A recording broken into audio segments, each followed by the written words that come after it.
Good evening, and welcome to my review and ranking of all of the sorceries in Shandalar. So without further ado, I will get straight into it. There aren't that many. There's only 58 of them in the game, in the base game, so this shouldn't take too long. But let's have a look, because there are some fun, interesting ones in here, and maybe some I don't remember. So first up, we've got Acid Rain, which is one I really like. Really strong counter and works really well with magical hack. So with the right setup, this can be really devastating to the right opponent. It's not too expensive, only 4 cost. So I think obviously the first card kind of sets the tone in terms of ranking. I would put Acid Rain in an A. I like Acid Rain. It's very useful. I think I've just slightly moved my entire grid, so that's not good, is it? Right, let's carry on. Amnesia. Target player reveals his or her hand and discards all non-land cards. For a converted cost of 6, I don't think this is worth it. I think there's better. Like Mind Twist, I think is a lot cheaper. The card art is, it's good, but it's gross to look at as well. So do I put this at a B? I would put it as a C. I don't use it. It's just too expensive for what it does. Yeah, it's not my favourite, I think. Meanwhile, Armageddon, destroy all lands, really good. I think I can't remember. I think, is he called a High Priest or an Arc something? There's basically the enemy from the white. He's sent by the white mana lord, and he chases you around. He kind of floats like that, and he has a Dingus Egg Armageddon like land destruction deck, which is brutal. I think Acid Rain probably deserves to be in the same category as Armageddon. I think they're both good. Acid Rain obviously is a more targeted one, but Armageddon, you'd have to build your deck a bit differently. But I still think they both belong in A. I think they deserve recognition. I might put Armageddon in S, but for now let's just say A, because you do have to build specifically for it. Not every white deck. I think, in fact, I could think of many white decks that wouldn't want to have Armageddon. Ashes to Ashes is a lovely card. Exile 2 target non-artifact creatures. Ashes to Ashes deals 5 damage to you. So it's expensive, but it's just so satisfying using this card to remove 2 things from the game. I think it's quite cheap. It still pales in comparison to Swords to Plowshares, but it is nice to be able to do 2 creatures at once. I also think Ashes to Ashes has this kind of niche drawback where it has to be 2 creatures. It can't be, you have to choose 2. It's not up to 2.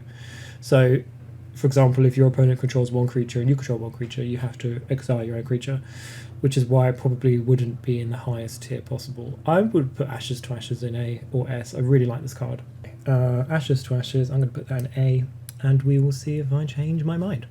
Balance is going to be S, definitely. Balance is fantastic. So if you need a reminder of what it does, each player chooses a number of lands he or she controls equal to the number of lands controlled by the player who controls the fewest, then sacrifices the rest. So it's basically what it's doing is... Oh, and also discards cards and sacrifice creatures at the same time, so it's brutal. But balance, the purpose of balance is to say, it's a little bit like land tax, but even more brutal. It's like, oh, my opponent's slightly ahead of me in the game. They have more creatures, more lands, etc., etc. Balance, basically, is just forcing them to just destroy all of their own stuff. And obviously, because it sacrificed it, pardon me, can't really be countered. So not like Shandalar has anything indestructible, but it would go through that as well. Lovely card. It's very cheap as well. I think a white deck that has balance and land tax would be kind of the backbone of a very strong deck. So straight to S. Oh, I'm moving my tier list up and down. That's annoying. Let me try and put that back where it was. I'm using a cool website to do this called opentierboy.com, but it has a habit of sliding around in my OBS because I'm not a pro streamer. Yeah, love balance. Brain Geezer, target player draws X cards. It's good. Ancestral Recall just has it downbeat, but obviously Ancestral Recall is a ridiculously overpowered card. Brain Geezer is kind of like a more, what I would consider like an acceptable cost of card. Like if this were to be a game that was properly balanced, yeah, this would be more reasonable. I have a bad feeling I'm putting everything in A, but we will just have to see because at the moment they're just good cards. I mean, Brain Keys is nice. I wouldn't use it over Ancestral Recall, but it's nice, especially because a lot of duels in Shandalar can be quite slow as well. So you've got time to draw 3 or 4, or have 3 or 4 lands in play to make it worth as well. So yeah, it's a good card. Call from the Grave is fun. I don't think it's great just because it's a completely random creature, so you could have something crap. Obviously, this is a Astral / Shandalar exclusive card. I would put this in B. This would probably be a B or a C. I do like it. Like, I think the card art's really cool, and I do like what it does. I just think Call of the Grave deals damage to you equal to that creature's converted mana cost is like way too harsh a penalty for what it does. I think even if it was just put a random creature from a random graveyard into play under your control, I think that by itself would be a card that was fine. So yeah, I'm going to put this in B just because Animate Dead exists. And that's just kind of better in every way because you specifically pick a card, and you don't have to hurt yourself in the process. It's fun. It's a fun card, but it's not like competitive compared to other black ways of getting creatures out of graveyards. Channel is often touted as being a really strong card up there with Fast Bond. Until end of turn, anytime you can activate a mana ability, you may pay 1 life if you do add 1/2 mana pool. I actually haven't really used Channel in any kind of Magic runs. I don't know. Like, there are combinations where it's very powerful and very useful, but I think in Shandalar it has this serious drawback where life points are so precious, and especially at the start of the game, when you start off with 10 life, if you have Channel in your deck, it's kind of just an invitation to ruin, really. It's certainly not a reliable way of winning, and yeah, I think in Shandalar it's asking too much maybe, and the combos aren't really worth it. So it's maybe considered blasphemy, but specifically I'm talking kind of, I mean, all of these reviews are specifically Shandalar, the video game, rather than just playing Magic in general. I might put Channel in A or B, which might be considered blasphemy, but I just think your life points are too important.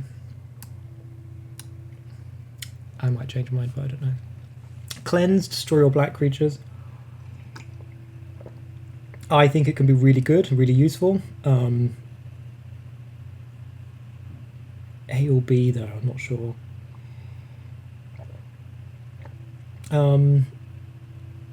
I'm going to put it in A because I think if you're running a white deck,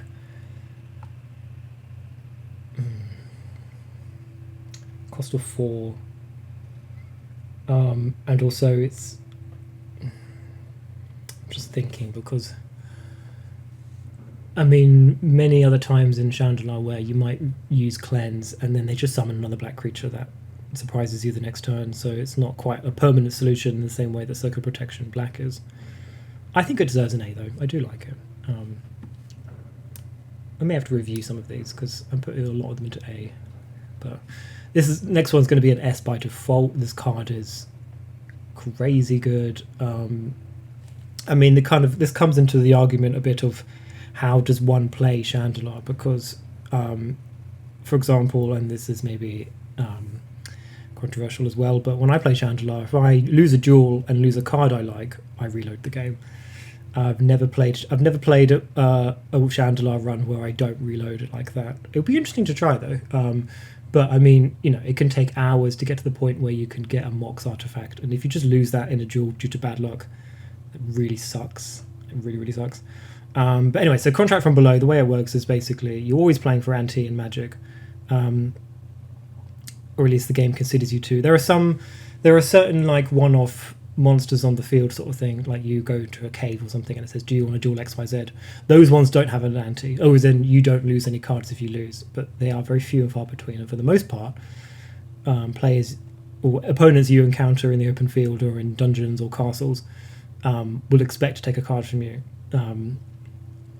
Probably should explain what this card does, shouldn't I? So basically, you discard your card, discard your hand, add the top card of your library to the ante, and then draw 7 cards. So it's a Wheel of Fortune which costs a third of the cost because it's just one converted cost, and your opponent doesn't benefit from it at all. And the drawback is if you lose an extra card, but depending on how you play the game, you might just reload. But that is controversial, and I would say that I would like to do a run of Shandalar where I don't reload, because maybe then if I use Contract from Below, I might actually regret my choices. But otherwise, I'm putting it in an S because it's so, Contract from Below used right is, especially if you game it right. Like I've got one card left in my hand, it's Contract from Below, boom. It can be superior to even the likes of Ancestral Recall and Time Twister if used properly. So yeah, definitely an S. I am sliding up and down today. Hopefully that won't screw up. Anyway, Dark Pact. I don't remember this one at all. Remove Dark Pact from your deck before playing if not playing for an ante. You own target card of the ante. Exchange that card with the top card of your library. Yeah, it's like a worse bronze tablet, which is a card I'll talk about in the artifact video. It's basically a way of saying, I have your card, but the point of dueling is that you win and take their card anyway, so I'm probably going to put this one in F. I don't think I'd ever use it. Card art's cool, but no, it's not like Contract from Below where you mess around with the ante, but you get an immediate advantage. It doesn't advance your progress in the duel at all, and you get a card. And normally, to be honest, when you're fighting opponents, I don't necessarily care that much about the card they're anteing. I mean, I want any card so I can sell it at the merchant in town, so I don't really care too much. Often you'll get a random card reward on top of that as well. Normally you're dueling opponents just because they're literally in your way, like they encounter you, they run into you, or because you want to have the location of a dungeon revealed to you, or especially later game, you're dueling to make them surrender on purpose, so they give you gems and stuff for world magic. No, I think Dark Pact's an F. Demonic Attorney is another one I've never used. It's a bit weird. Each player antes the top card of his or her library. That goes into the same category. I just don't think anyone's really like. I'd love to be proved wrong, but it doesn't really have it. It's another card that has no impact on the duel, and it's worse than Bronze Tablet because you don't really. In fact, you almost definitely don't have a choice because it's the top card of your library, you don't know what that is. The top card of their library, you don't know what that is unless you're running, I think it's called Revelations, something of Revelations, where you play with your top card revealed. But yeah, F. Next is going to be another S because it's fantastic. Demonic Tutor. Search your library for a card and put the card in your hand. It's amazing. This has saved me so many times. It's so versatile. It's amazing actually when you think about it. Like, Black has all the really good... Oh, did I forget to put something in there? No, yeah. Black has all the really good sorceries for like a really smooth, reliable strategy for winning in the wizard mode. Demonic Tutor is fantastic and really cheap. So, in a pinch you can pull out another land, you can pull out a creature, or if you have a specific setup that needs a certain card to win, you just pull that card out. Solid. I would describe this as very solid. Desert Twister. I believe this is more expensive than Fisher because it's slightly more versatile. It's fine. It's expensive, so it probably deserves a B. It is very versatile because it's any permanent. But yeah, I feel like there are cheaper alternatives that are more specific, but they're slightly more practical, because a conversion cost of 6 to potentially, for example, destroy a land is like, strip mine does the same thing for free or very low cost. Yeah, I'm going to put this in B. It's good. It's not a bad card. It's not a bad card at all, but it's just expensive what it does. Detonate. Destroy target artifact with converted mana cost X. It can't be regenerated. Detonate deals X damage to that creature's... That's to the artifact's controller. I think Shatter Artifact is better. It's not terrible. It can be quite fun to destroy an expensive artifact and deal a lot of damage. but obviously something like Disenchant is just so much better because it's the cost we're thinking about. So that cost of X, if the artifact costs 4, 5, 6, 7 converted cost. I believe there are probably a few artifact creatures that could regenerate by default. Off the top of my head, I've forgotten what it's called, but I know there's definitely creatures that do that. But I'm going to put this in B. I think it's fine, but it's not as versatile and useful as other ones. Now, Disintegrate could potentially be an S. I'm not sure. It's very useful. So it deals X damage to target creature or player, can't be regenerated. If it's a creature that would die and exile it. Along with Fireball, it's one of those. If you have a mana flare deck, then Disintegrate is essential for those. Really useful. Because of the cost factor, I still think Lightning Bolt is a better card, just in general. So that's more useful to red decks. Maybe I think Disintegrate probably deserves to go in an A. I think it is very useful. Yeah, A for now, I think. Drafner's Restoration is one I don't remember. Return any number of target artifact cards from target player's graveyard to the top of his or her library in any order. I guess it's useful. Realistically, in a duel, how many artifact cards do you plan on having destroyed? I'm trying to think of... You've got... I've completely forgotten what it's called. There's an artifact that's 2/2 and you gain 2 life when it's destroyed. On a lot or something, has a weird name.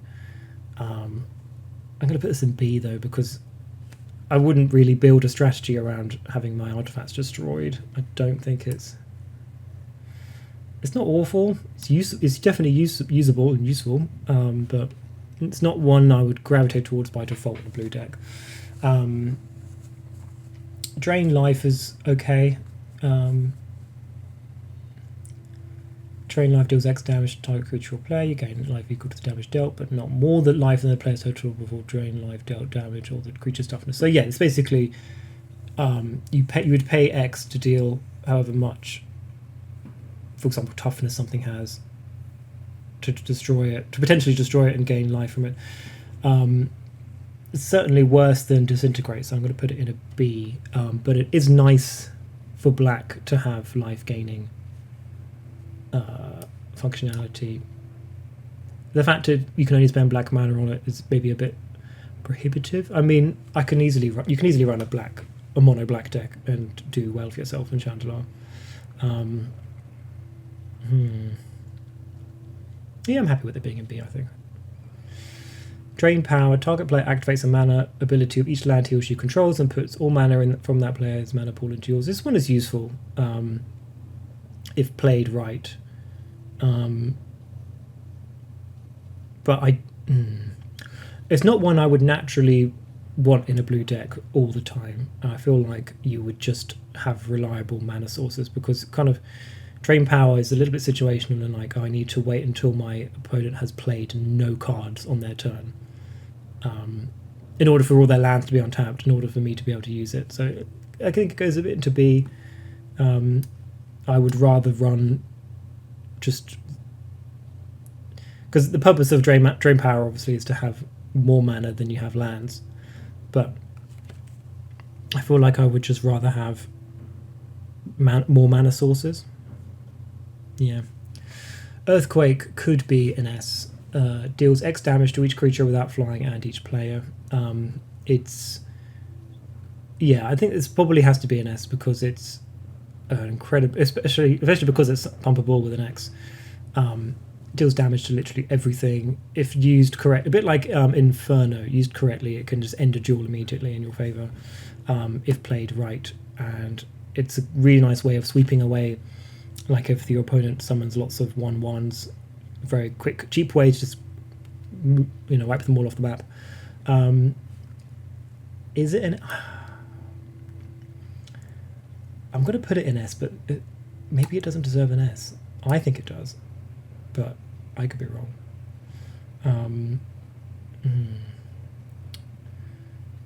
I'm putting it in S maybe from a selfish point of view that I like this card and I've used it in runs. Like if I'm running a red or white deck, it's been really good, really useful. Energy tap. Tap target untapped creature you control. If you do, add X to your mana pool, where X is the creature's converted mana cost. Never used this. Looks good though. Looks, considering how cheap it is. Yeah, I think solid B. It's not one that jumps out as a. Maybe I'm being too harsh. I was just thinking Dark Ritual exists, and Dark Ritual's fantastic, and it's an instant.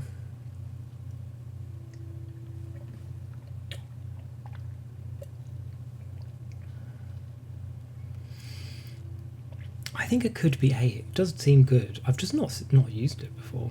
It's not one I've encountered on runs.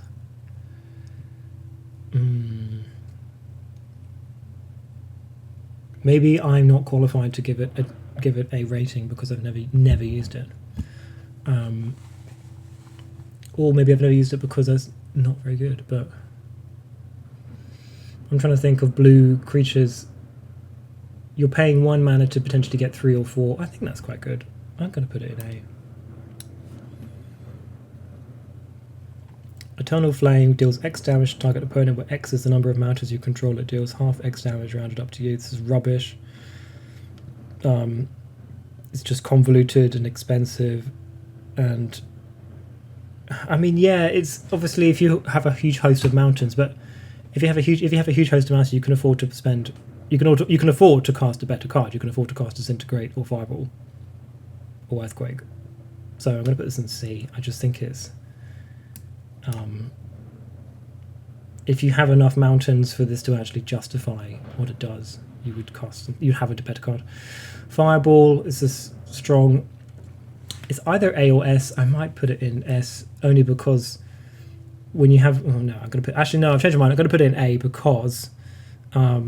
It is a good card, but I've found so many times on my recent mono red run that you just have literally one, like there's a kind of like Sod's Law where you have 1 mana less than you need to do what you need to do with this card. Like, oh, I can only deal 3 damage instead of 4, so I can't destroy that creature, so I'm going to lose.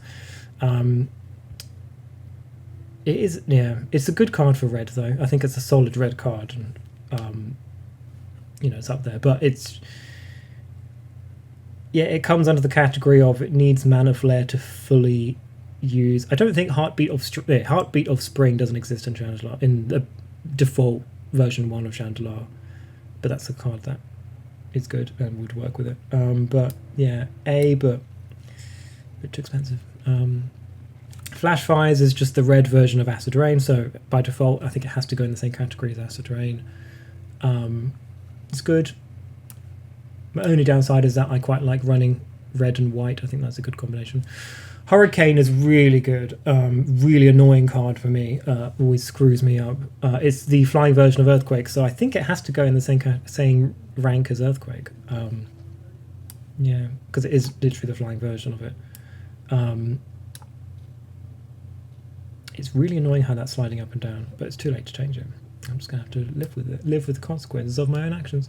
Yeah, Hurricane's good. Love Hurricane. I've often been taken by surprise by this card, and my creatures have been destroyed by it far too many times. Ice Storm, destroy target land. Yeah, this is good. Good for land denial. It seems relatively cheap as well for only 3. Yeah, the card that comes to mind is Fissure, which I'm sure we'll see later. No, because Fissure's... If I missed... Is Fissure an instant? It might be. Anyway, Ice Storm is an A for sure. It's good. Inquisition, I don't remember. Target player reveals his or her hand. Inquisition deals damage to that player equal to the number of white cards in his or her hand. I'm going to put it as a B or a C. It's a little bit niche. I mean, 3 mana to deal... Realistically, you're not going to deal 7 damage with this card. I think a lot of creatures in Shandalar are multicoloured, so they might have a lot of white creatures on the field, but they're not necessarily going to have a lot of white cards in their hand, especially because half of them are going to be lands and artifacts. Yeah, I think Inquisition is probably a C. I just don't think it's... I've never used it. But, yeah. Jovial Evil deals X damage to target opponent, where X is twice the number of white creatures that player controls. See, Jovial Evil is more reliable than Inquisition, and it costs the same. I think Jovial Evil could be pretty good.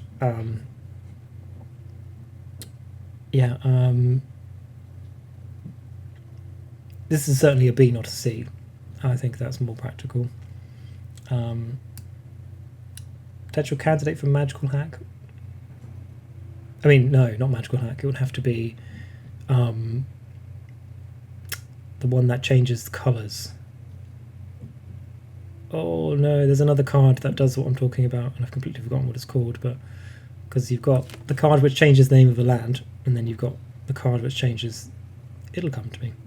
Or not. We'll find out. But yeah, that's not useless. So B. Mana Clash. You and target opponent each flip a coin. Mana Clash deals 1 damage to each player whose coin comes up tails. Repeat this process until both... Why would you play this card? It's just like... This isn't Yu-Gi-Oh! This isn't an episode of an anime, you know, where you're just going to decide by a coin toss what happens. Realistically with this card, you're going to deal maybe 1 or 2 damage to each other. I'd probably put it as F. I think it's... I wouldn't waste my time. I wouldn't waste my time with this card in a serious Shandalar run. Martyr's Cry. Exile all white creatures. For each creature exiled this way, its controller draws a card. I think that's interesting. You could play this as a interesting way to sweep the board before winning, for example. If you had a multicolored deck and you were kind of prepare, like if you used a lot of artifact creatures or black creatures, it could be useful. Or you're doing it to yourself. I wouldn't use the card that way though, because I think it's a high cost. I'm going to put this in... just makes you think of all the other card drawing cards we've seen, and especially stuff like land tax and balance. And balance is just useful for... Yeah, no, this is probably a C, I think. I wouldn't realistically use it. Love the card art though, it's very cool. Mind Bomb. Each player may discard up to 3 cards. Mind Bomb deals damage to each player equal to 3 minus the number of cards he or she discarded this way. Let me read that again. No, I think it's pretty rubbish. Well, I know Hymn to Torak is not in Shandalar, but you just think of a card like that. It's so much better than this. Because Mind Twist exists, which is a NS, which we're going to see in a second. I'd say C for Mind Bomb, just because it could be useful. But yeah. Mind Twist is fantastic, especially when you have Dark Ritual. It's just devastating. In the first turn, you can force them to discard. So you play 1 swamp, tap it, Dark Ritual, 3 mana, Mind Twist, force them to discard 2 cards before they can even start their turn. But obviously, you'd be a bit more patient and use it to the highest level of devastation possible. But yes, I do like that card. When we get to the creatures, Hypnotic Spectre will have to be an S, because it's the creature version of this, basically. It's very good. Pyrotechnics deals 4 damage divided as you choose. Not really a card I use, because again, Fireball and Disintegrate exists, so B, maybe even C, because it's really expensive. And again, for a fifth of the cost, you could cast Lightning Bolt. So it's just too expensive for what it does. Raise Dead. Return target creature card from your graveyard to your hand. This is good. Very cheap. Useful. Yeah, I'm pretty sure there's a green version. Yeah, Regrowth.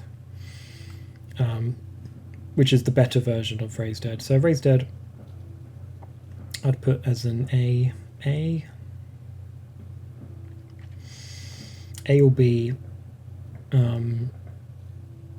I think this is a solid card because your creatures will get destroyed a lot in Shandalar, and it's so cheap. Yeah, I think it's good. Rebirth. Remove Rebirth from your deck if not playing for anti. Each player may put the top card of his hand. library into the ante. If a player does, his or her life total becomes 20. Never use this card. It seems very expensive. If you have 6 mana to spend, you'd like to think you could do something better with it. Potentially not useless though. Especially if maybe in the early game when you don't even start with 20 life, you potentially could just be using this card to gain more life. I would struggle to put this anywhere above C though, because green has Stream of Life, which is a better way of gaining life. That's just not as weird and complicated, but it's not useless. But Reconstruction, return target artifact card from your graveyard to your hand. This is fine. I guess when I think about it, I put there's a Drafner's Restoration. Let me just double check Drafner's Restoration, bear with me. Yeah, why would you ever... Well, I guess the difference is this Drafner's Restoration puts them in your library and Reconstruction puts it into your hand. That's the key difference. But it's not as good as Drafner's Restoration, so...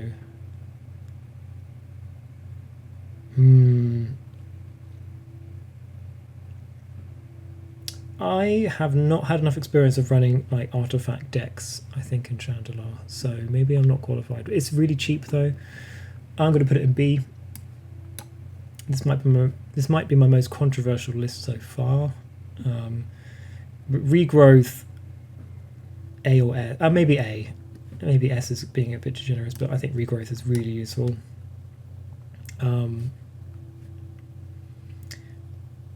Trying to think if is there anything else I can say about Regrowth except it's good. Ubiquitous, versatile. She's giving. Yeah, that's a good card. Resurrection, return target creature card from your graveyard to the battlefield. This one is useful for sure, even if it is a bit expensive.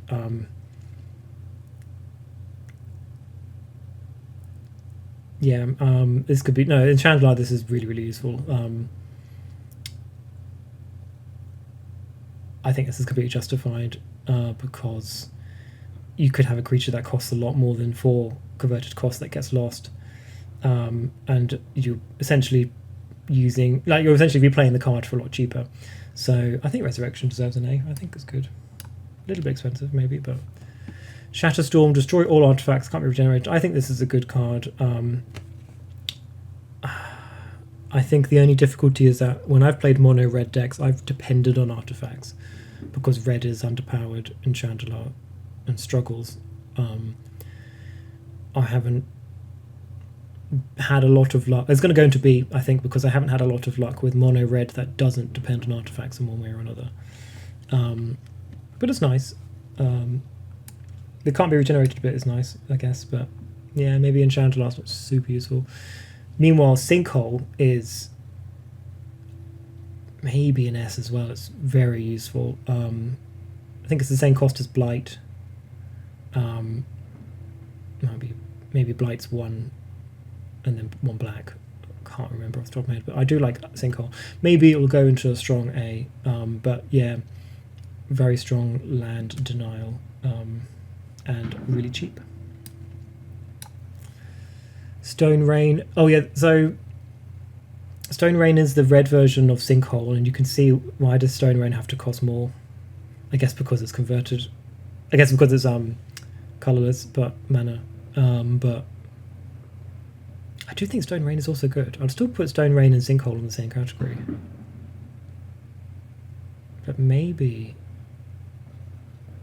Sinkhole deserves more. But I guess the payoff is that I don't think it makes much difference though. I know that this costs 1 less than this, but this has more flexibility with mana. But realistically, Sinkhole is better. But is it Demonic Tutor good? I think it actually is. I think Land Denial is very strong. Controversial.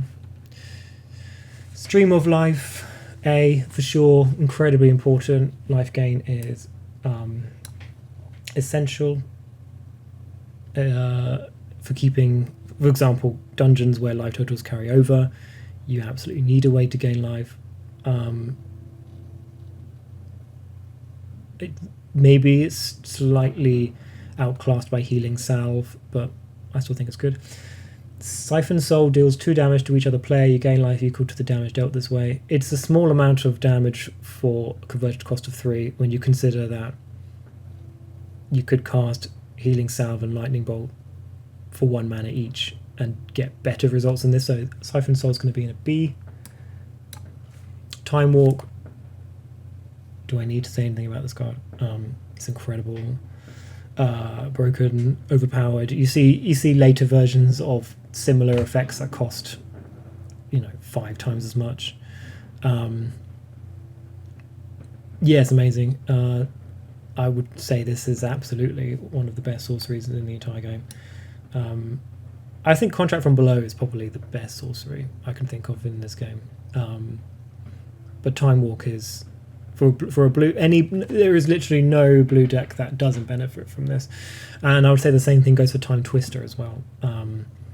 Just because it essentially is a way of just getting all of your cards back under your control. You're not going to deck out with this card. Especially if you've got 2 Time Twisters, it means it's very difficult for you to end up running out of cards. It does do the same thing for your opponent as well, potentially. So there is that small drawback, but it's still an S. I mean, what it does is ridiculous. The way you can game it for yourself is if you cast it when you have very few cards in your hand, you're getting a net benefit. You're not giving up any cards, really. And like I said, Time Walk is just amazing because it basically just gives you an opportunity to start your turn again, really, like draw another card and untap one of your lands and potentially do something else. So yeah, Time Walk, Time Twister, classics. Tranquility, destroy all enchantments is really useful. Obviously that means the reason why it's not the highest tier possible really is if you're running a green deck, you probably want to have enchantments, but this is designed for a green deck where you make the choice of not having enchantments. I'd say it's slightly worse than in terms of comparability. There's Mana Flux or Aether Flux? Mana Flux. There's an enchantment which punishes artifacts when they're in play constantly. I'd say Tranquility is an A though. I think it's very good and it's a lovely card art. So there we go. Transmute Artifact. Sacrifice an artifact. If you do, search library for an artifact card. If this card is converted, mana cost is less than or equal to the sacrificed cost, put it on the battlefield. If it's greater, you may pay the difference. Yeah, this is useful for sure. Because you can use it to obviously take one artifact, and if you don't get the one you want, you can look through your library. I can imagine using this in situations where it's not, forget the cost, it's not, you have the mana, so it's not so much a cost thing, it's more of a I've decked out, I've got on the deck I don't really want. I think you could easily make a really strong blue deck which uses all of these artifact support cards and an artifact heavy deck. And I think Transmute Artifact would be a really good way of kind of basically tutoring the cards you want. Maybe I'll put it in B, because you do have to set up all of that to make it worthwhile. You wouldn't really just use it in a random blue deck, but not useless. Tsunami is a slightly worse version of Acid Rain. Just costs an extra mana because that's just why. It's not really fair, but there we go. So it has to be worse than Acid Rain, so B. Maybe I'm being a bit harsh. Sometimes green has to pay more for the same effect because it has other advantages, but no, I think it's exactly the same effect, but more expensive. Typhoon deals damage to each opponent equal to the number of islands that player controls. This is an interesting one, but yeah, I feel like a lot of the time you'd just be drawing this and you wouldn't be using it. You'd have a card like this if you're walking into a blue dungeon and it's going to be useful. It's relatively cheap, which is good. So B, say it's on par with Tsunami for usefulness. Untamed Wilds is really good. It's a land tutor. So yeah, I think it's very good. More expensive than I thought. But I thought there was a cheaper version of this. So I'm going to put it in A, but then think about it, because I could be sure there was the same effect. We'll see. Visions, look, it's a Scry 5, basically. Look at the top 5 cards of target players' library. Oh, it's not even. No, it's not Scry, because you can't put them back in any order. Oh, it's rubbish then. Why can't you put them back in any order? You may then have that player shuffle that library. It doesn't actually. I'll have to check the rules on this one or how it's implemented, because it doesn't specify how you return them to the, like, if you don't have the player shuffle that library. What order do they go back in? It's a C anyway, because you can't actually rearrange the cards. You can just shuffle the entire library, so you might get something even worse back, like a combination. Volcanic Eruption, destroy X target mountains. Volcanic Eruption deals damage to each creature and each player equal to the number of mountains destroyed in this way. I guess it's expensive though, so I'm going to put it in B. I'm going to put it in C. I don't think I'd really run this.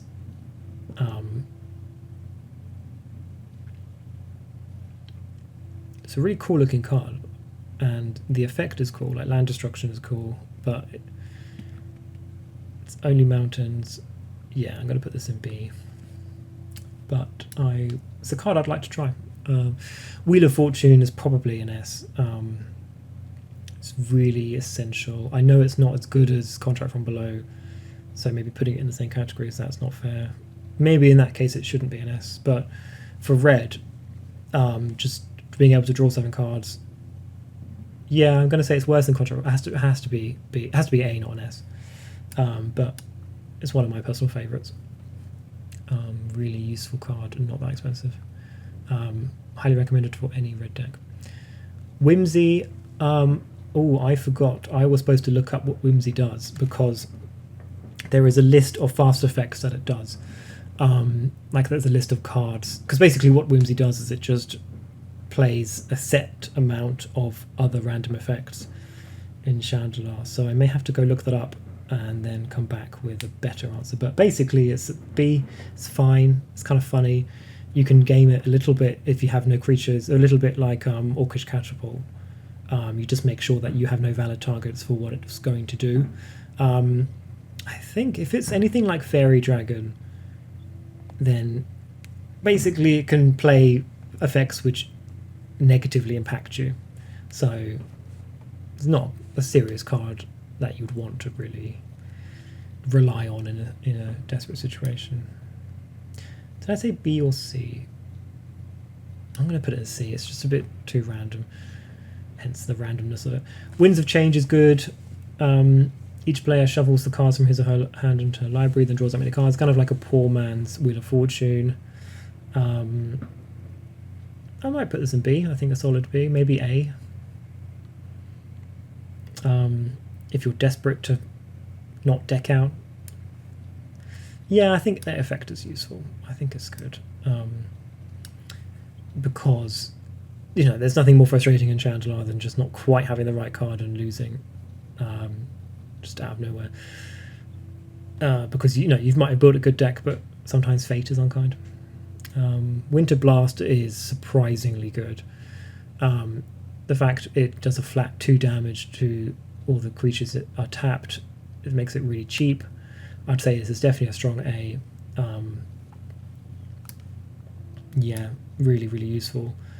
Again, it's in the similar category to Hurricane of punishing flying creatures. I'd say Hurricane is a little bit better, but Winter Blast, especially because Winter Blast taps as creatures as well, it can be great for suddenly, like, let's say you're in a situation where you could potentially attack and win, but you're blocked by potentially flying walls or flying creatures. Winter Blast is just like a surprise that sweeps them away. I like that card.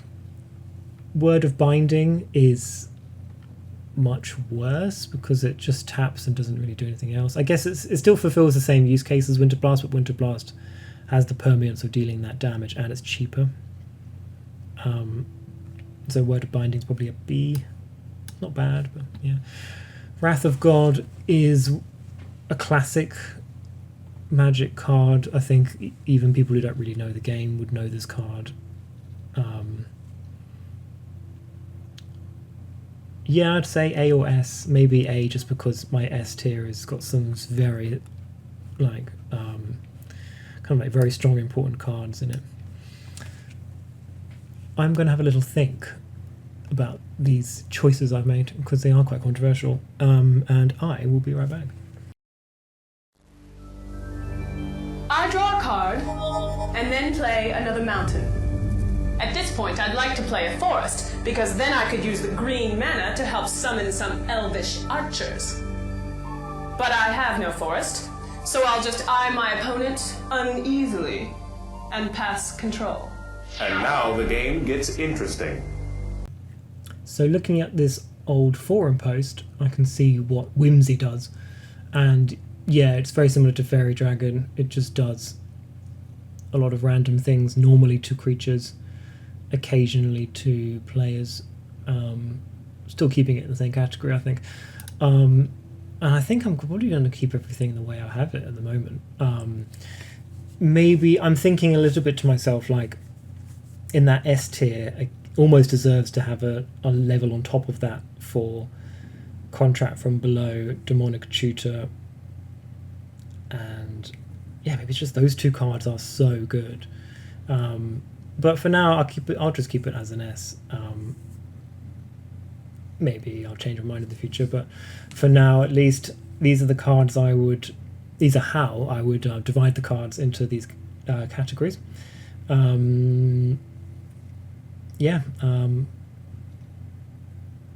That's it really. I will do another list when I can.